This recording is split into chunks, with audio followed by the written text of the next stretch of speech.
ওই কিয়ামতের দিন একদিন আল্লাহ পাক রব্বুল আলামিনের দরবারে আমরা সকলেই দাঁড়াইতে হবে।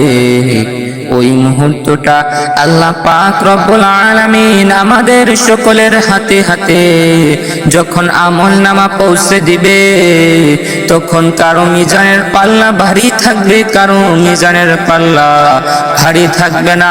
ওই মুহূর্তটাতে যদি তুমি তোমার মিজানের পাল্লা ভারী রাখতে চাও, তাহলে তুমি ফজর এবং মাগরিবের পর সকাল সন্ধ্যা এই আমলটি করবে।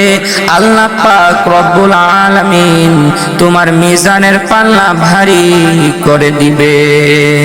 সকলে আমার সাথে সাথে পড়ি সুবহানাল্লাহি ওয়া বিহামদিহি সুবহানাল্লাহিল আযীম সুবহানাল্লাহি ওয়া বিহামদিহি সুবহানাল্লাহিল আযীম সুবহানাল্লাহি ওয়া বিহামদিহি সুবহানাল্লাহিল আযীম।